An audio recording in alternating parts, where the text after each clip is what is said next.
Vision. Tom Bell is an editor and presenter of English language news at UATV. Originally from London, he has lived and worked in Kyiv for the past 5 years. So every foreigner knows words like babushka, hata, dacha, that's it.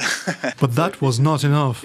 To properly learn the language, Tom began working with a tutor and watching films with Ukrainian subtitles.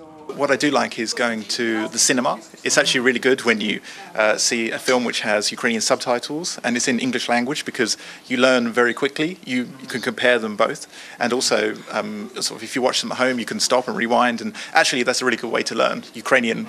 In everyday life, Tom says he has no problems communicating with the Ukrainians. Sometimes they switch to English in the search for common language, but some situations are more difficult than others. When you're on the marshrutka, on the minibus, that's very important, because you have to shout when you want to stop. So you're like, "Наступна на зупинці, будь ласка." Otherwise, they're not going to stop for you. On the day of Ukrainian Writing and Language, Tom decided to put his skills to the test, joining other UATV journalists to write the nationwide radio dictation.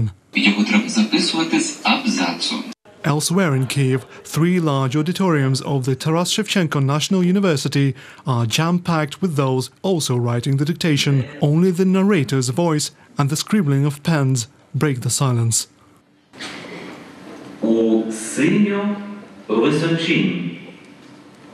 This year's text, titled Wings of Ukraine, is about the dreams of those who brought acclaim to Ukraine even though they were born elsewhere.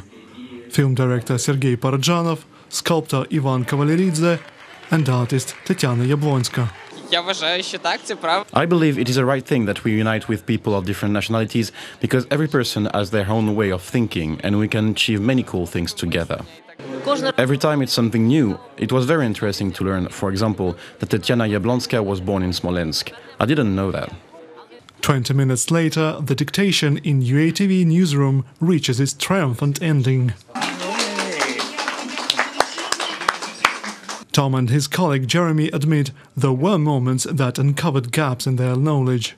I started to draw stick men, and I had a game when I couldn't understand what was happening, and there's a couple of blanks here because I wasn't quite sure what these were. And I've also put our boss's name on here, just so when it comes to marking, then it doesn't see the result of me. But yeah, it got really difficult towards the end, and I almost gave up. But it was a really good test, actually, and hopefully next year I can make it better. I attempted to write it in Ukrainian, but... Why don't you show us? I think you should show. Sure. Yeah, Did you see it? Okay, thank you. I can appreciate having done the dictation, because for me it was just very nice to listen to the language itself. The head of UATV's Arabic service, Safwan Jalak, is confident he's done a good job. I confuse Ukrainian and Russian writing, but all in all, I've been living in Kyiv for 10 years already. I understand everything, but I do have trouble writing some things. The texts are sent to the Ukrainian Radio Commission. No marks will be given for this dictation. However, the Commission will reward those with perfect results, sending them books by Ukrainian authors.